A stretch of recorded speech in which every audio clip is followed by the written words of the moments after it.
we create the electricity. It also gives those molecules a chance to mingle, and that's how we create the water vapor that comes out of the exhaust. Yeah. But that's really it. The 12-volt battery that's here is just running the radio and the headlights. It's how we open up the valves initially when we power the car on. Because it's pressurized tank, we don't have any fuel pumps to push the fuel forward. All we do is open a valve and let it leak, so to speak, through there. But we need that battery to do it. So if that battery goes dead because somebody's been listening to the radio for too long, you can jump start it just like any other vehicle. As soon as you get power to the dashboard, the valve's open. Now we create our own electricity and everything is up and running. So it literally takes 2 seconds and the car's ready to put into drive and run Would away. you be able to coast and start it like a... No, because there's no transmission. It's just an electric motor. If there's no power, it just freewheels. Except that it's got the regeneration.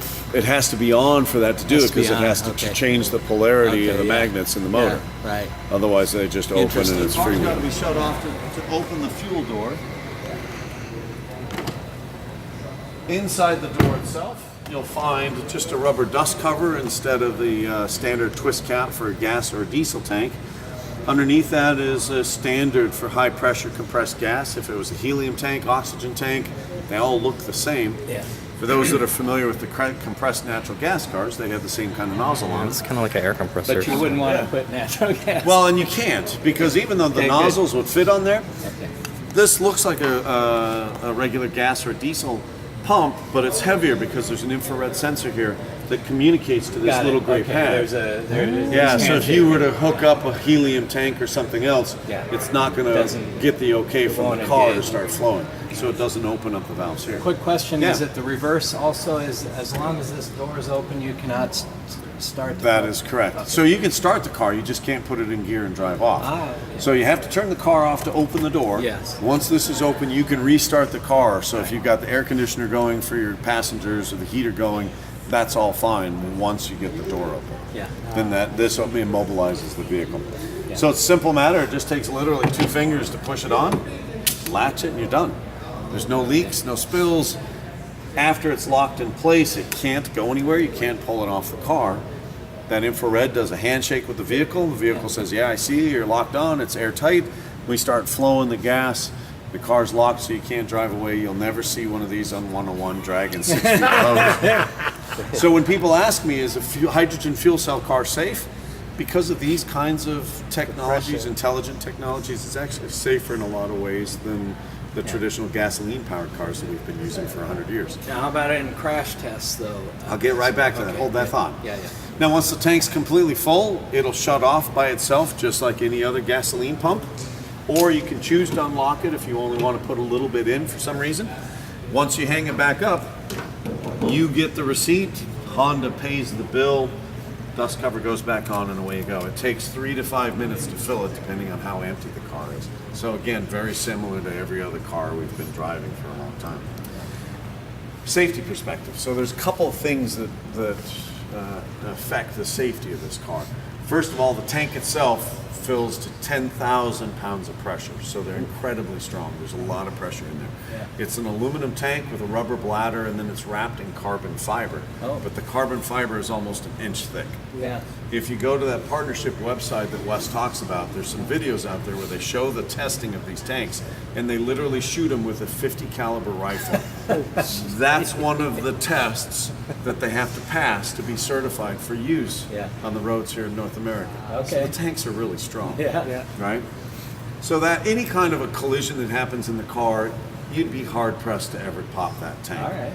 With a 50 caliber rifle round, the tank will actually sometimes puncture, but it doesn't splinter and fall apart. That's what they're really intended to do. So if it's a leak, it's a controlled leak, which is okay. And the reason why it's okay is because hydrogen is the smallest element on the table. It's a super tiny molecule, and as such, it's so much lighter than air that if we puncture a full tank, it takes about 3.5 seconds for it to completely dissipate into the atmosphere, and it all goes straight up away from the crashed car. The problem with gasoline is if you have a leak, it all pools under, you get the buildup of fumes, and that's of course sort of the second component. This car's been running all day, and if you put your hand on the fuel cell, there's no heat there. There's nothing in this car that's hot that could potentially create a fire because But of the all that likelihood, happening. yeah. Most car fires that you get on the interstate that are involved in a collision, Yeah. the car crashes, it hits a wall or another vehicle, Yeah. it creates a leak. Those fumes then accumulate, something hot happens, or the exhaust is sitting in the grass where Right. the car spun off and the fire starts, and then it burns In to my the own ground. personal I'm just involved in the testing with these products and seeing how the hydrogen reacts under different scenarios. I think this car is typically safer to drive Probably than a gasoline-powered car.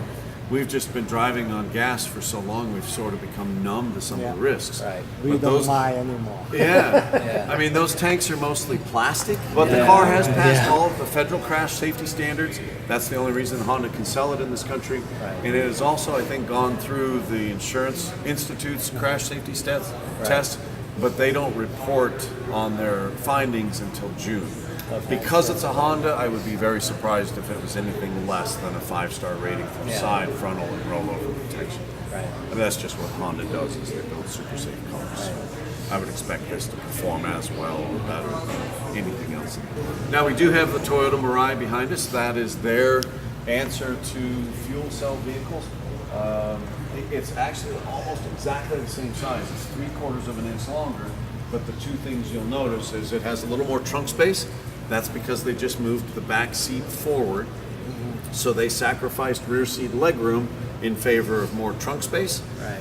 But the biggest difference in the interior is because it's slightly older technology that they've used to build the fuel cell is huge and it sits under the front seats, and the computer that runs it is also huge and it sits in the armrest in the back so it doesn't move. So it only sits 4 people and it is quite a bit tighter on the inside. Just the seat Honda made the 5? decision for this that this is going to seat 5. It's a commuter car, so a whole lot more room in the back seat, a whole lot more comfortable. The performance and the drive characteristics of both vehicles are almost identical, 0 to 60 times and that kind of thing. Interior noise. They're both built as luxury car experiences. It really comes down to if you're a single person or a couple and you don't often carry people in the back seat. The Toyota is a good solution if you can get past some of the styling on it. The Honda, a little more conservative approach to the exterior of the vehicle, but a whole lot more interior space. Let's make it here. So I'm at a FCX Clarity kind of presentation event, and I'm checking out the FCX. Oh, this isn't. It's the Honda Clarity. The FCX Clarity was the last generation of the Honda's fuel cell vehicle.